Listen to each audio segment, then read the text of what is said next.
So today is day 1 completed. I only had water yesterday. My goal for this water fast is for healing, giving my body a break, allowing it to take the time off of digesting and dealing with any of my impulse food consumption, and allowing it to focus on, I have inflammation, I have eye things going on, I've got headache stuff going on, I've got joint stuff going on, I've got weird hormone stuff going on, I've got gut stuff going on, and I feel like all of these things is like the clutter in your body. And I'm hoping that by doing this 5-day water fast, it'll help my body deal with some of the spring cleaning and the homework that has to be done in my body and other places. There's amazing old science with this. That was like all these different new diets, new ways of supplements and different things. But since the beginning of time, people have access to water, and a lot of times when a human or an animal or nature tends to take a break when it doesn't feel good, so it has the opportunity to heal itself. So I'm trying to be mature and give my body a break so it can heal itself. Yesterday, like I said, it wasn't out there, maturity wasn't really there. I felt like a toddler. My body was perfectly fine, and then all of a sudden I would get waves of just like, I want to eat now. But then it would pass, and I would have cups of warm water where I would usually have tea, because so much of our consumption is ritual. Sometimes you can trick yourself into feeling like you're consuming even when you're not.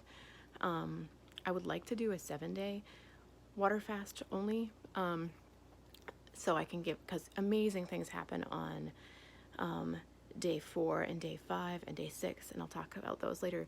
But I have stuff happening this weekend, and so I looked at my calendar and I was like, okay, I've got 5 days where I'm not really going to see a whole lot of people who I have to be chipper around, or just try to, like, I know that they can take my authentic self instead of my slightly veneered self. So 5 days it is. And this morning I woke up with a little bit of a headache, like I forgot my sunglasses, or I was trying to do testing all day yesterday, or like I do wedding photography. It feels like the day after a wedding when you did a lot the day before, you probably are deficient in something, and you usually would be like, okay, today is the day that you take it easy and have more electrolytes and all that stuff. Well, today I just get water, so good luck. I'll see you tomorrow morning, and I'll let you know how today went.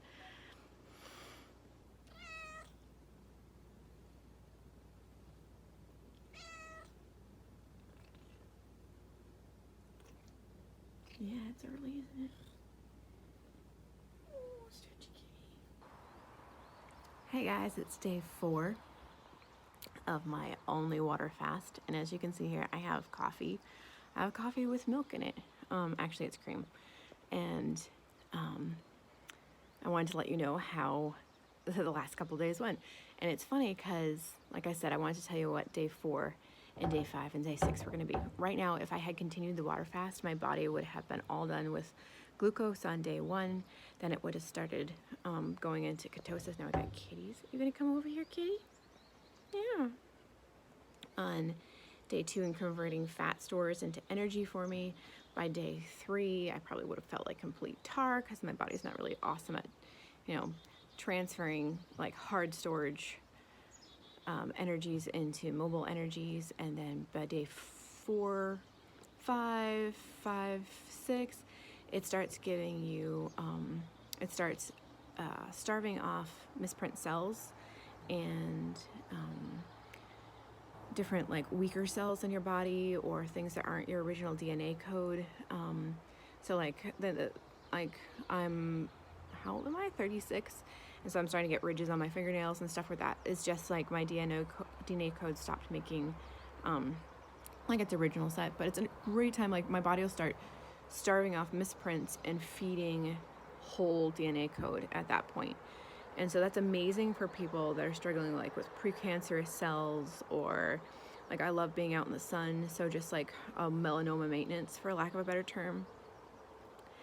And then on day 6 and 7, usually your body will like really start to kick in this absolutely beautiful like fight and flight, like, wait a second, we need to make sure that we feed you can catch food so you don't die, and you usually get this energy burst at that point.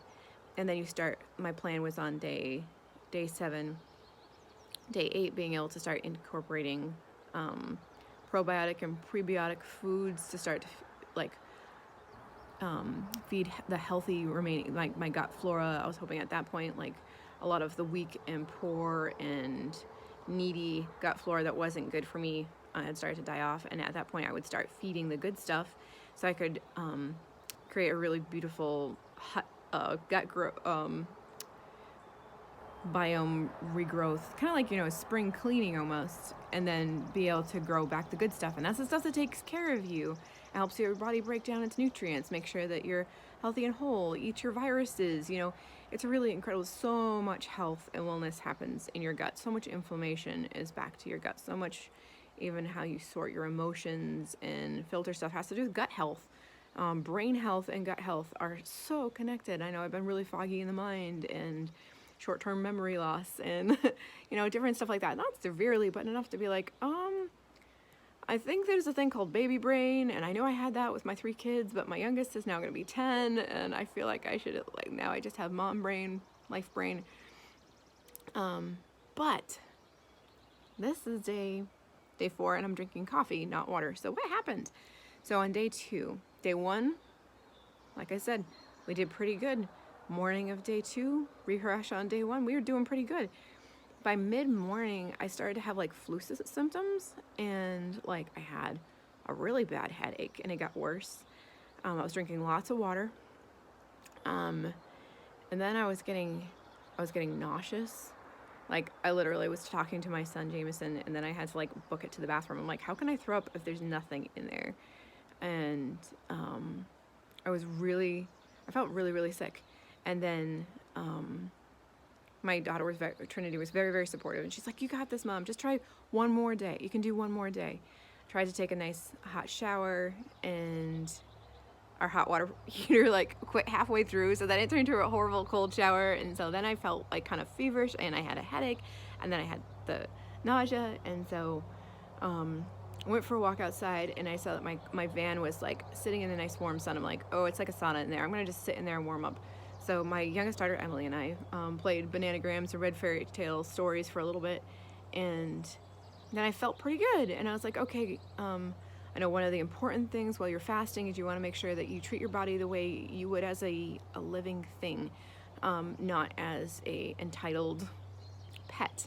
So like an entitled pet, when it doesn't eat, it moans and it gets sad and gets all upset and expects the food to arrive. But in yesteryear, you'd have to go get food yourself. Wild things have to go get food there themselves. So at that point in nature, if you haven't eaten for 2 days, you would go find food. So you have to be mobile. If you're mobile, you keep your muscle mass. If you curl up in a ball and go, oh, I'm miserable, my food will arrive at some point, then at that point, your body will eat your muscles with its transfer. So you don't want that. You have to stay mobile. So like, turn around to my Emily, I'm like, we're gonna go up and down the road a couple times, get like 1.5 miles in or something like that, nice and slow, because I felt so horrible. I'm like, we'll just take it really slow. Get out of the van, and I was so lightheaded, like so lightheaded. My son Jameson's 13, and he helped me actually walk from my van into my house, and I was like, okay, so I'm nauseous, I'm sick, I'm lightheaded. At this point, I'm like, oh my gosh, you know, I don't think I feel safe to drive. Like, I don't think I should drive. So I have some friends of mine that I've been going back and forth with a couple of healthy eating conversations. So I'm like, guys, dude, I'm doing this thing, but I feel like this. And they're like, have you looked at a candida die-off? I was like, I know I've got an imbalance. I've always had a candida imbalance. When I was a kid, I had some major infections. I had some really long stints with antibiotics that kind of always set the stomach up a little bit off, and that's one of the benefits of doing this. If you don't have sugar, you starve off the candida. So you're feeding your body instead of bacteria. You want to feed your body, not your bacteria. You don't want to have pets in your intestinal system. That's disgusting. But we all have them. We all have them. You want to keep the good ones, not the bad ones. And those guys they'll steal your energy, they'll steal your focus, they'll steal your weight loss, they'll mess your hormones up, and they eat sugar. They love sugar, they love carbs. So looked into the candida die-off, and I'm like, oh my gosh, that's legit what's happening. Legit. I was like par for the course. And so I had to take an honest look and be like, if I was regular fasting and I was in a really good shape, then I wouldn't feel like this. And so I knew I wanted to be a good mom, and I wanted to be able to drive, and I wanted to be able to like function. I didn't want to just, I didn't want to have to curl up in a ball and just be sick. So I decided to stay off of all sugars so I wouldn't be feeding the candida. And so I switched to a very basic lentil soup and black coffee by the evening. I made it to the end, so I did a full 48 hours. I made it to the end, and then at dinner time I had coffee, decaf coffee, because I only drink decaf. I get anxiety attacks, and here comes a kitty. You gonna come over? No, he's not. And heart palpitations from caffeine. I think it's because I had too much stress and my body just couldn't handle everything. And that's okay. So I just cut the caffeine out. I drink my decaf. I'm as happy as a clam. I started feeling better that night. And then with after the soup, I was able to have some ibuprofen. And once the headache was gone and I felt like I could see straight, I was like, oh my gosh. And I stuck with that. And I think I'm going to try to do another one, but I want to try to see if I can go for a couple weeks really low sugar and see if I can starve off the candida more, so that when I try the fast again, I'm hoping that I'll have less of the die-off.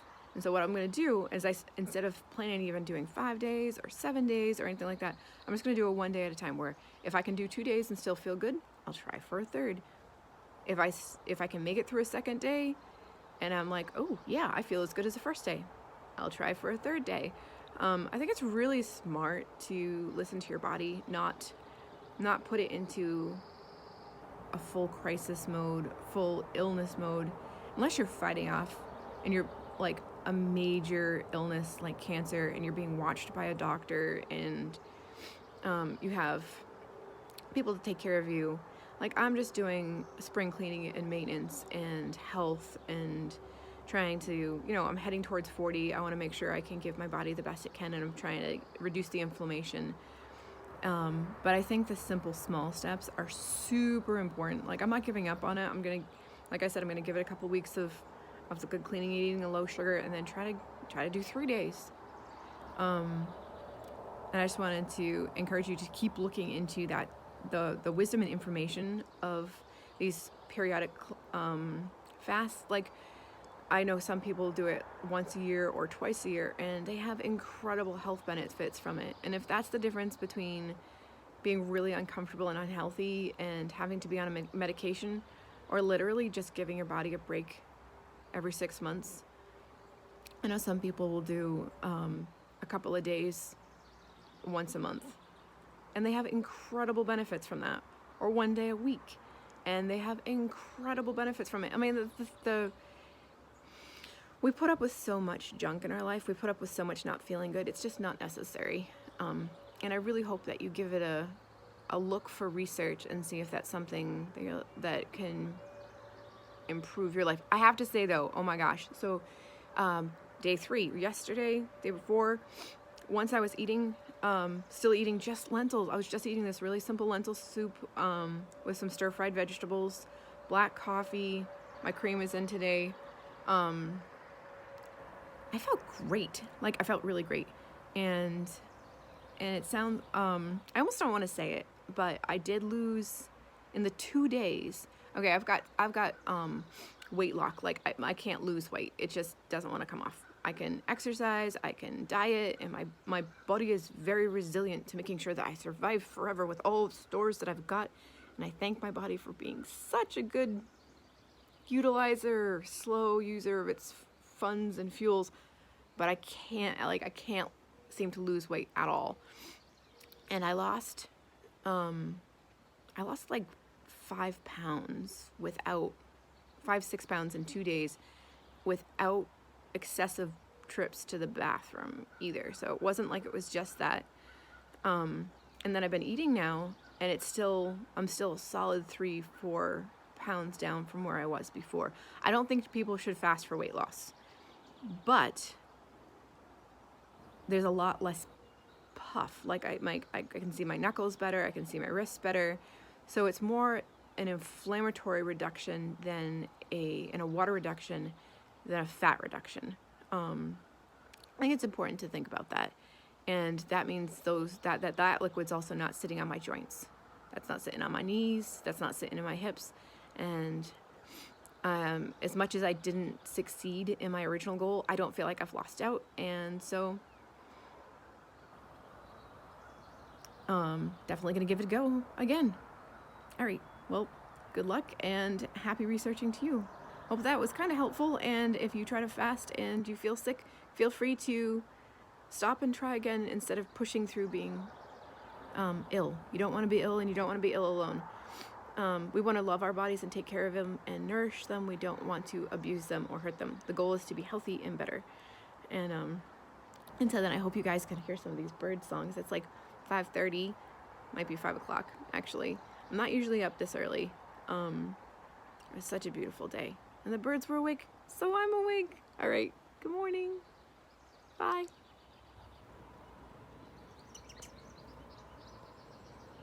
You hear the birds?